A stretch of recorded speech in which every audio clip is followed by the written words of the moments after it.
Hello guys, and welcome back once again to the Asian channel. And today we are going to talk about India has ordered hundreds of new engines to upgrade all their existing SU-30 MKI fighters, and India has around 259 SU-30 MKI fighters in service. This is still part of their $7.5 billion modernization plans for the SU-30 MKI that was approved by the Defense Acquisition Council, or DAC. The modernization would mostly be carried out by state-owned Hindustan Aeronautics Limited, or HAL, and in collaboration with other private Indian companies. In fact, I reported about this upgrade twice last year. This is just additional news on the latest status of the upgrade and modernization of their fighter. Last time I reported that India initially started with upgrading 34 fighters to ensure their operational availability in the next 30 years. The upgrades includes integrating new advanced technologies to enhance the aircraft's avionics system, multi-fusion sensors, integration of beyond visual range weapons, and the newer Virupaksha Active Electronically Scanned Array, or ASA radar. I also reported previously that part of the upgrade is the integration of newer weapon system to improve the aircraft's lethality and increase its combat efficiency. This includes the Rudram 1 new generation anti-radiation missiles, the Rudram 2 and Astra 2 missile.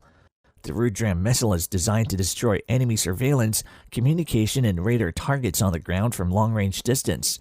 The Rudram 1 has a range of 150 kilometers, while the Rudram 2 has maximum range of 350 kilometers, and the Rudram 3 air-to-ground missile has a maximum range of 550 kilometers, while the Astra Mark II missile has a range of 150 kilometers. Now, on the latest news, they have ordered hundreds of new engines for the SU-30 MKI fighters. Although the new engines order is still the AL-31FB engines, similar to how I previously predicted, and not the newer AL-41 engine used by the SU-35.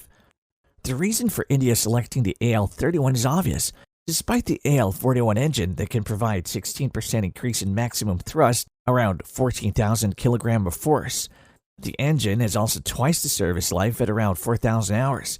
It can also give more power to the aircraft to improve its radar and electronic warfare system. But this engine would need to be imported from Russia, and India understands that through the US sanctions and the ongoing Russian-Ukraine war. Russia would take significant time before they could deliver the engines, and there is also no current agreement that India could domestically produce this engine under license. And any new negotiations might take some time.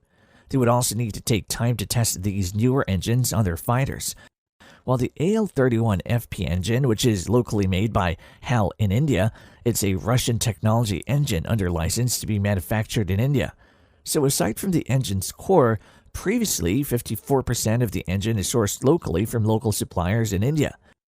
Now, India plans to hit 63% localization of the engine's production, so they wouldn't have a hard time mass producing them. While India also ordered additional 12 SU-30 MKI from HAL worth $1.3 billion to replace the previously lost and crashed aircrafts. The project would also include upgrades to 51 of the aircraft systems, with 78% of the content are going to be sourced indigenously in India.